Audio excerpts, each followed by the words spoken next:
Hello there, to people listening. I know that this is actually the first time I'm having a guest on this podcast, and I'm a big fan of finding other guys that are in a similar space to me, that are very leaned into. I think a lot of, I'm going to call them women's issues, women centered ideas and conversations. And so Ben is here with me today, and he is half of the Balanced Birth Instagram account and company. This is the first time we're meeting, but I think I've been checking out a good handful of their stuff. We're a little bit past that part of life in terms of the education they put out there. But Ben, thank you for coming on, and I'm looking forward to the conversation today. Yeah, thanks for having me. I'm kind of laughing when you're talking about us being men in like the women's space because I feel like my whole like career has been that. So I used to work in public education, which I worked around lots of women, and Mhm. then I switched from public education to birth education, which is obviously very female heavy. And then I have three girls, so and no boys, so like I'm just surrounded by girls and women. But as we'll talk in a minute, it's become kind of eye opening for me and helped me learn a lot. When maybe we'll start with this. If you were to introduce yourself, and or when you kind of, so I was a public educator too for 8 years. I was a math teacher. Um, what kind of brought you first into this space? Like, what had you go in towards that transition into doing this full time? Yeah, so it started out. It was going to be a side gig for Jessica. So she was a teacher as well, and she quit teaching for a while, and we were just relying on my teacher income, which was a really stretching season for us. And Mm. she was thinking about what she wanted to do afterward, and she's always been so passionate about childbirth and wanted to get certified and become an educator. And when we were kind of talking about what kind of course she would create, um, is whenever we started developing our philosophy, our method, our approach about balance. And that's when we had the idea of really creating a very balanced birth class. And what we mean by that is when we started out, we took a very one-sided class. It was like heavily natural birth. It put like so much fear in us of like modern medicine and hospitals, and we were just like terrified. And then we had all these complications and ended up having to go to the hospital and had no tools to navigate that world. And we were like, man, you'd be a great teacher, Jess, of just teaching women how to like approach it with more balance, that you have a plan, but you're also prepared for the unpredictable. And then that was like the seed of it all. And then as we talked some more, we were like, you know what's also unbalanced? Like there's like no men in the birth space. And Mm. what's up with that? Because nowadays, especially our generation, like a lot of men are really involved and they want to be involved and they just really don't know how, that no one's being a voice for them. And so that's when we had this idea of like, yeah, it'd be cool. If, you were like my sidekick in it. And it just so happened that I was like a total birth nerd. Like when she was first pregnant, I thought it was so fascinating. I mean, it's so incredible. And and so I was reading a lot and researching, and we had a midwife, and I was always asking her questions, and we were like this power team in the delivery room, and I loved it, and it dramatically changed my life. And watching my wife um, give birth transformed the way that I viewed her. It was like, wow, this woman is capable of so much. Like this was an incredible experience. And I after watching my wife give birth, I fell in love with her like tenfold. So it made sense, like, yeah, we could do a course where I'm in it. And and then it just kind of evolved from there. So it was like this side gig. And that was before COVID. It started like around like literally like a few months before COVID. And then we came out with it like right as COVID was happening. And the demand for online birth classes skyrocketed. And so that was in 2020. And things just kind of steadily grew until August of last year, 2022. It got to a point where I was able to quit my job and join her and help produce content and more courses. And so that's what I do now full time. That's awesome. When you say you were kind of nerding out, um, Now, are you, when you said you were in public education, what did you teach? So I was a history teacher, and then I moved into district work, and I was the social studies specialist for our district. So I wrote a lot of curriculum, and that's kind of a neat asset we have, is just able to build frameworks and curriculum in our different courses and stuff. So that's what I eventually did. But history is my go-to. Now, when you said you start coming back to the other thing I was going to say, when you felt like you were nerding out and like kind of loving it, I don't think I've met any guys that would nerd out unless they were doctors. What was the sort of spark there that had you like loving it so much? I think it was um the veil of like of childbirth and it being so over medicalized and it being like this emergency and this procedure that you got to suffer through, the veil of that being taken away and seeing it as this beautiful natural process, and learning about just the way a lot of the hormones work and the way that baby bonds with mom and the immediate aftermath of birth, and just a lot of that science just really fascinated me.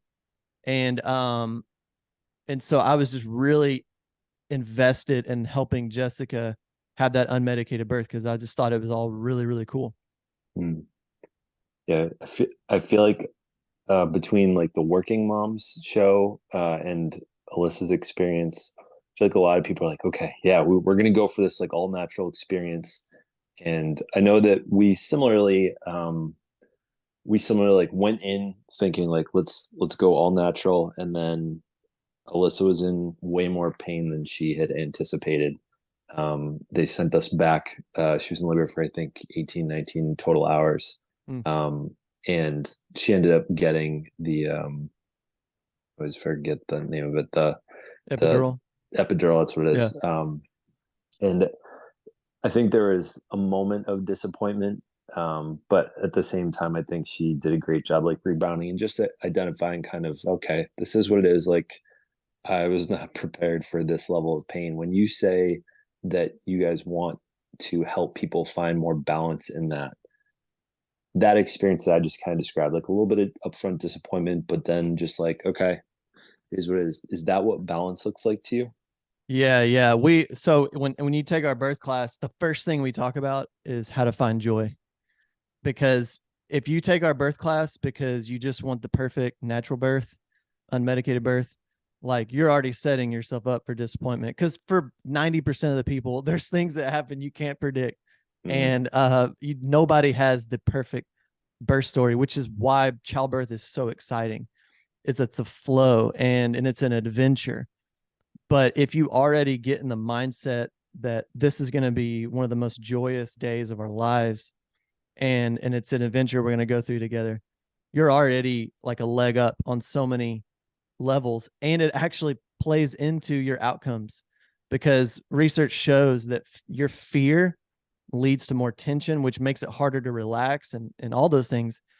And we talk to couples all the time, or moms all the time, that there's, of course, it's kind of like there's like people broken into two halves. It's like people scared of the pain, obviously, and then the other half's like scared of failing. And it's like, whoever told you you're failing at anything if you end up getting the epidural? And Jessica's a doula as well, and she can just tell you story after story where like when the epidural came at the right time, it's like it it brought so much relaxation and changed the environment, and the labor was going so long, it was just like torture. And then once the epidural came, it's like the whole experience was just awesome and just as joyful. And after three kids, I mean, we've had wildly different births each time. We had a C-section on our second one, and it was like the most picture perfect labor the entire way up. It was like going so well. And then when it was like go time and she was very dilated and we were rocking and rolling, they're like, oh, she's breached. We have nobody here that can deliver breech. And we're like, oh, like, yeah, it's automatic C-section basically. Um, and we're like, okay. But we had already like, it was joyful. And even that C-section, it was joyous. I mean, the recovery was hard. There was pain. There was difficulty. But we'd want couples to find joy, and that's what it means to have balance. I think that couples these days, in our internet age, information age, are so overloaded with research and stats and opinions that they don't know how to trust their intuition. They don't know how to just live life and understand that life's not ever super predictable. And so we just get really excited when we hear people have really great birth outcomes, and they're like, wow, your course really helped us have this amazing natural birth. That excites us. But we also get equally as excited when they're like, man, we had like this crazy complication and we just weren't worried about it. And it was still a joyous experience Mhm. because of your class. Yeah, it's like coming to, we were talking about football before we started. It's like coming to the line, like having like a couple audibles up your sleeve, like ready to Yeah. go when you see the defense is a little different. Yeah. Omaha. Yeah. um, when so thinking along the lines of like guys that are kind of leaned in, but they're not really sure where to lean in, and they're adding extra mental. How can I help? What can I do? What would be some of the advice you would recommend to some of those guys that like want to help, they want to be leaned in, and like they're just struggling to find like the right place to learn or place to come from? Yeah, and that, talking about the mental load is why I love your channel so much, because I learned that the hard way as well. I had my man child phase I had to come out of, and it starts in pregnancy. If you're aware Mm, enough, that can be the perfect time that you start opening your eyes to what women go through. And just simply checking in weekly and asking how you're doing physically, emotionally, and just listening and listening actively. It starts there. And then being practical with different decisions. And that, like, when your wife asks you your opinion about some product that you really do not care, it's not her saying, like, wow, I really need your input, you know, about this particular thing. What she's really saying is, I really will feel safer if you're involved and I know that you're alongside me. Because what she doesn't probably realize deep down in her subconscious is that she's afraid of being in that birth room and feeling alone. She's afraid of having that newborn in her arms and not being supportive. And so the faster you can help eradicate that fear and show that you are present and that you're willing to do anything, you're willing to listen and learn, she's going to feel more confident and supported and empowered. And it just takes a lot of work. I mean, like so many of your videos talk about, it's just like, wow, I had no idea that I was adding mental load by this or that. And so I just believe pregnancy is such a great training ground. And it's very difficult for guys because we don't have a physiological connection to the baby yet. Like, women message us all the time of like, I don't know if he's going to be a good dad. Like, he's just like totally oblivious. And I'm like, hold up. Most men, it doesn't hit them until they see the baby. You could have the most like uninvolved, disengaged dad, and then he's in the delivery room bawling his eyes out when he finally sees his mm, child. This is the way we are as men. We are not connected to that baby like she is. But that's not an excuse to like check out. It's almost like a test. It's like we're procrastinating till the night of, to kind of cram for it. But the more that you get on board early on, it makes it even smoother, and you begin the process that will never stop, mm. which is learning to reduce that mental load, share the burden inside the home, take ownership, sacrifice. It starts early. And we actually have resources where we just kind of give out some practical ideas of ways you can do that, starting to babysit friends' babies. Like, if you're a guy and you've never touched a baby, which that was like me, I was like Same. terrified of babies. I was the youngest in my family. I wasn't even around younger kids. I always hung out with older people. Um, the faster you could just like get over that initial fear of babies and discomfort, maybe fear is a strong word. Boom, you're already on your way to learning and getting a leg up, making her feel supported. I love that. I've not heard that advice, but like if I were to give advice and I had to think hard about it, that would probably be one of the things I would recommend. I wanted to ask a question because you talked about like that moment that you'll see with a lot of guys that there is a concern that they won't be a great dad and then they're bawling their eyes out. So I had almost a reverse experience. One of the videos I made early on in paternity leave was talking about how so I am like generally a crybaby in life. Like I was watching what were we watching the other day, Moana or like Encanto or something, and like they just get to me and I'm tearing up. Uh, there are multiple movies that seem oddly emotional for me. And Alyssa's like looking at me like, is he really crying? Not in like a annoyed way, but like surprised. I was fully expecting that full body, like, oh my God, this is my daughter when our now toddler came out. And I was alarmed that I didn't have any of that experience. It was like blank. It was like it's just another Sunday night almost. Like my I was fully expecting like the tears to come and like the full body like chills.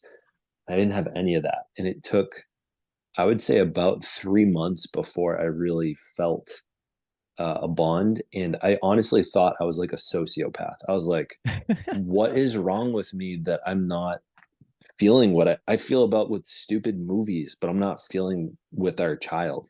Yeah. Do you, within some of your coursework, do you guys sort of prepare parents for experiencing some of that? Because I've noticed since I made that one video, I made two or three afterwards. I think 72 people stitched it on TikTok saying they had a similar experience. And I had no idea that that was a normal thing, that people felt guilty that they didn't like have this like picturesque movie like experience. Yeah, yeah. I think a lot of that I can relate to that so much. I'm like an Enneagram 4, like I'm all about the feels. I think a lot of that comes from just our culture's high stock that they put in on our emotional life. And you don't build a life on your emotions. Emotions are like the icing of the cake, you know? But what makes a great parent is they're disciplined. Like love is not emotion. Love is like principle based. Like you sacrifice for your kid whether you feel like it or not. And that's why love's so beautiful.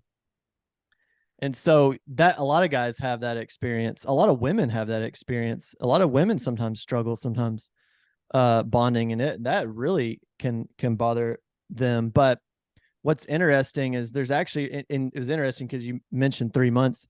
There's actually research that shows that the men that were at least involved with some of the day-to-day caretaking in the first 3 months of life in survey data at 12 months, they reported that they felt bonded with the baby. And then dads that were like totally disconnected in that newborn phase at 12 months later on, they surveyed and said that they did not feel any connection to their baby even after a year.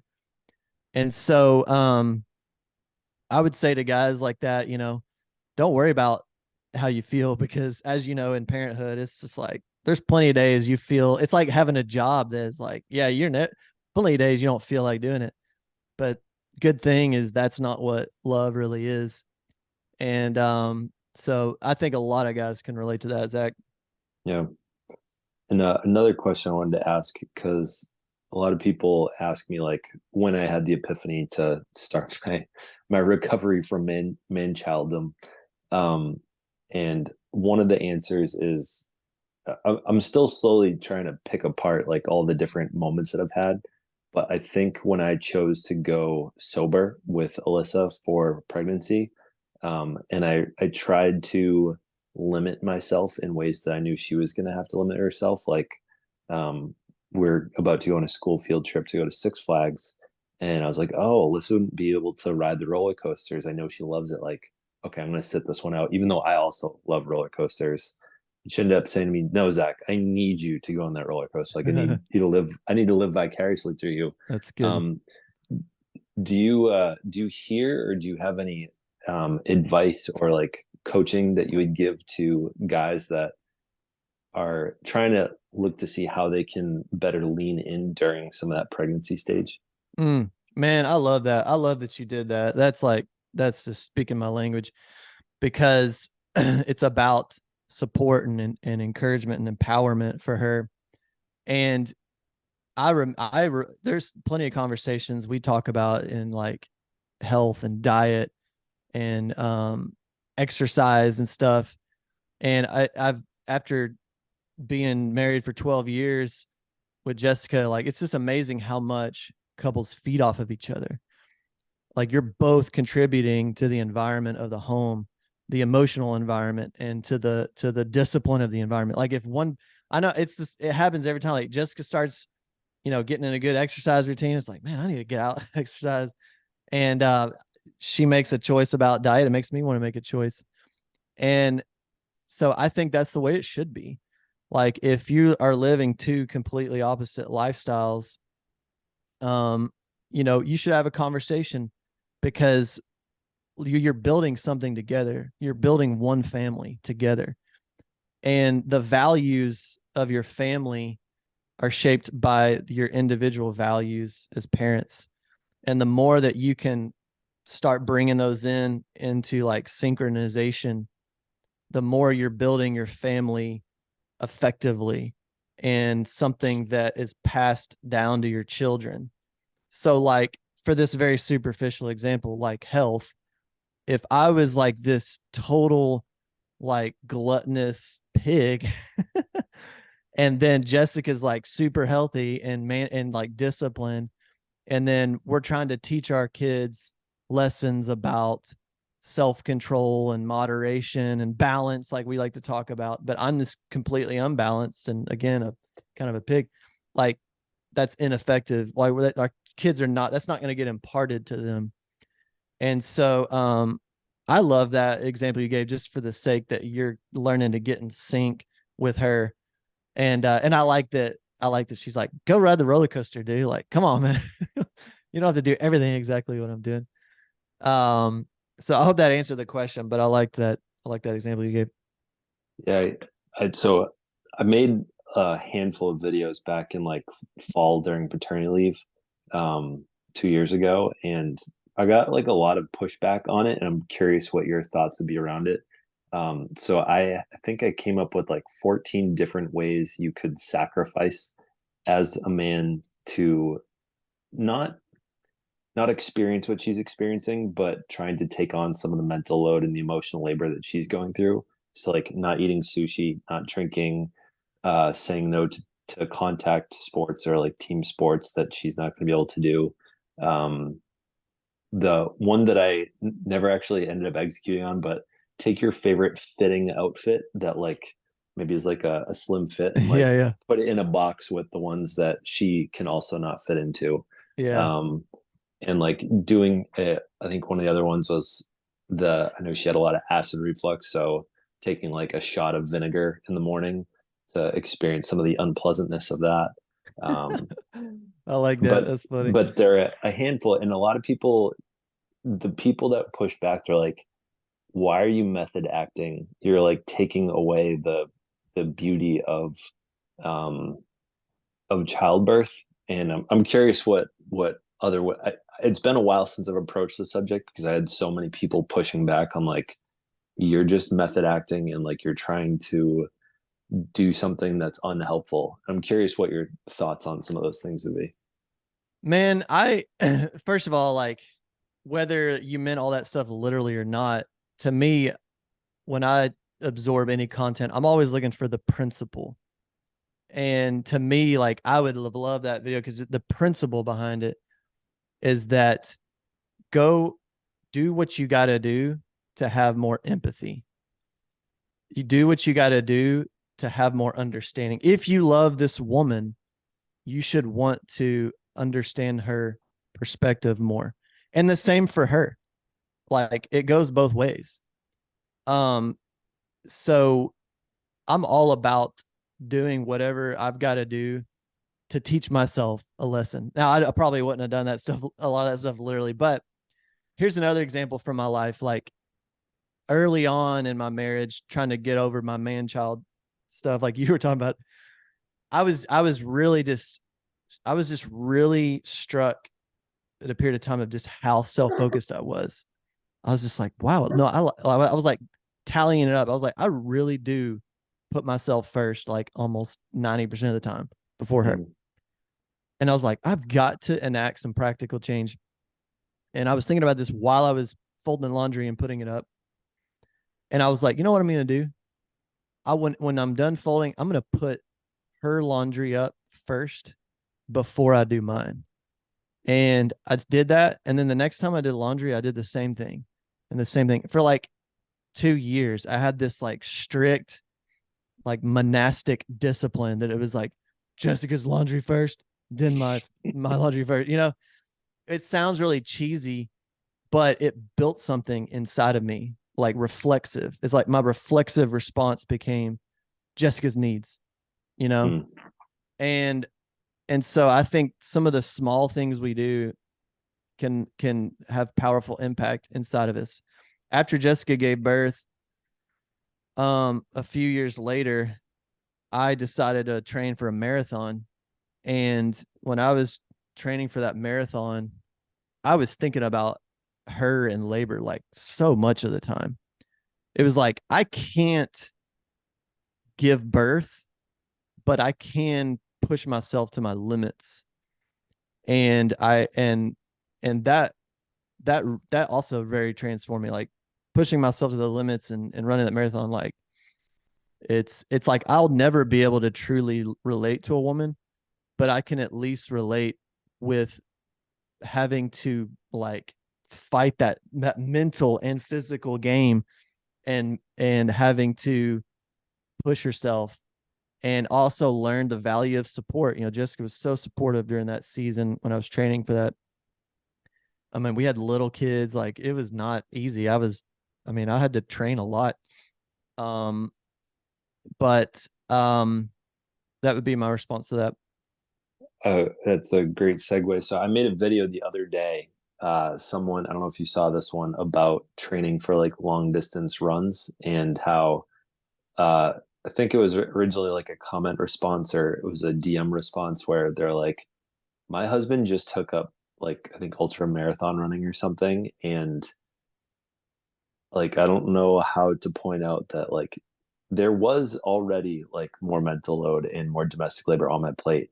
Now there's way more because he's out of the house training 10 plus hours a week, and we didn't have like a conversation about what division of labor is going to look like. Yeah. When you went into that, what kind of conversations did you have so that like the your the labor wasn't Yeah. just completely falling on her? That's a great question because that was my one and only marathon. That is the number one reason I have not run another is because it was a massive sacrifice on her. And one of my pet peeves is guys like just totally being oblivious to that kind of stuff and just kind of like not counting the cost before they get into something.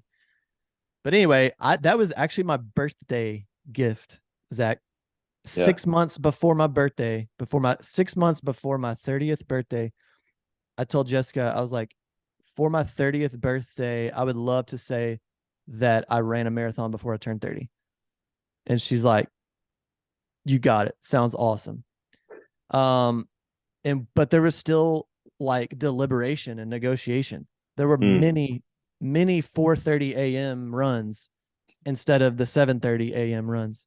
If I slept in, I didn't get my long run in. And I wanted to do well, like and I did do well. I was pretty fast. Like I just didn't want to like survive it. I wanted to have a good time right. and stuff. And so yeah, we worked it out. We scheduled things and there was zero animosity from her. And you know what I would say to some guys is like the more that you sacrifice and you learn to lay down things, you'll be surprised at down the road years later how it might come back into your life. Like I have certain hobbies that I just absolutely killed. I absolutely murdered inside my heart, and not out of a sense of loss, but out of like, you don't belong in my life right now. My family belongs in my priorities right now. And it's amazing how like now that my kids are getting older, we're out of like that little, I mean, my youngest is 5, we've been out of the little stage for a bit. It's amazing like the little more free time you got going on, like bedtimes are later and there's this little more structure and predictability, and she's like fully recovered. I mean, I know when we like finally realized that we were actually out of that phase, we're like, is this what it was like to feel rested? Like I can't remember. I was like, this strange feeling is so wonderful. And you'll just be surprised at just how easy it is sometimes for that stuff to come back into your life. But actually, it's even more fun when your kids get older because you get to share the passion for them, with them. I love the outdoors. I love fishing. I love hunting. I love hiking. And like before, that was all about me and my experience. And now it's like, man, I get to share that with my kids. Mhm. And my oldest, is old enough to like fish on her own, which is like a big thing, because fishing when kids are little, you're just like, you're pretty much doing all of it, and it's kind of mass chaos. So, anyway, a lot of guys sometimes, again, it goes back to that psychological shift and that physiological shift. It takes some guys a very long time to recognize that your context has changed. Like you have entered into a new season of life, whether you like it or not. And if you want to be a great dad, you've got to realize it. A lot of guys are good dads. There's a lot of good dads out there. What makes guys great is that they're aware of the season and the context they live in, and they're committing to doing the best job that they can in this finite amount of time that goes by very quickly. Mhm. Brings me to like this morning. How you're, I was thinking about this when you mentioned the laundry example. So last night, uh, I think our toddler was spooked by something in bed. I don't know what it was, but she slept terribly last night. Alyssa was in there for not sure how long, from like 11 to 1 or 2. And then at some point, she's like, I we got to switch. Like, I need help. So I ended up sleeping on the floor, like in the nursery with her, and it was like my back is struggling right now. Like like earlier this morning, I was just like feeling very zombie like, and there was this moment of like she's like, I didn't sleep that well either, and I immediately flashed to those videos that I've seen out there where it's just like the guy is like in a blanket and like Yeah, yeah, snuggled up on the couch. Meanwhile, like the woman that's sick has the same thing, but with 3 kids crawling on her. I yeah. was like, oh no, am I being that guy right now?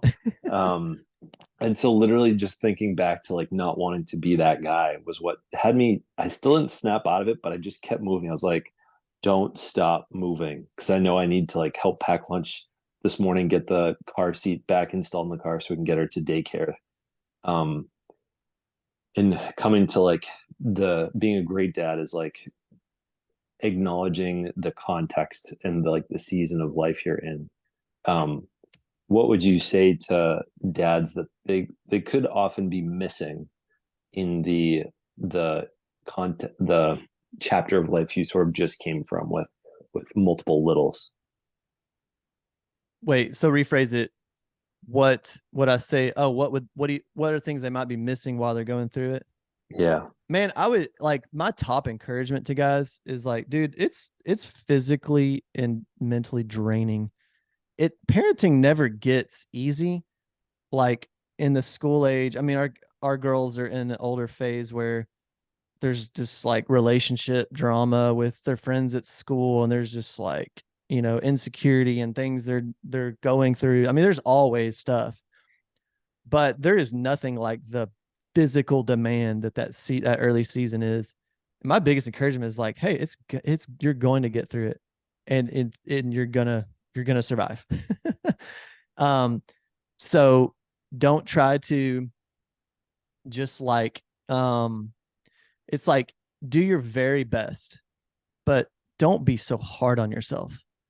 um be involved, like talk with your wife, y'all have good conversations, work through stuff, but both of you have to give grace to each other. And just like I had lots of growing up to do, Jessica had lots of letting go to do. It's like if she wants me at a level 10, but I'm still at a level 3, she's got to be an encourager to get me to level 4 if she ever wants me to keep climbing up the ladder of maturity or just capacity.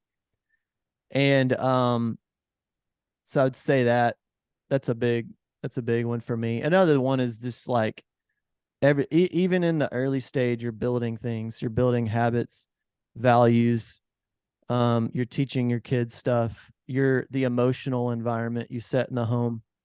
I was thinking about that with talking about your back, like the way I grew up, like every time I had a headache or anything, I just voiced it all the time. Like, man, I got a headache. Or, man, I'm not feeling good. Oh, I'm so tired. Like I would just like, I'm just like an extrovert. And I just say whatever comes across my head.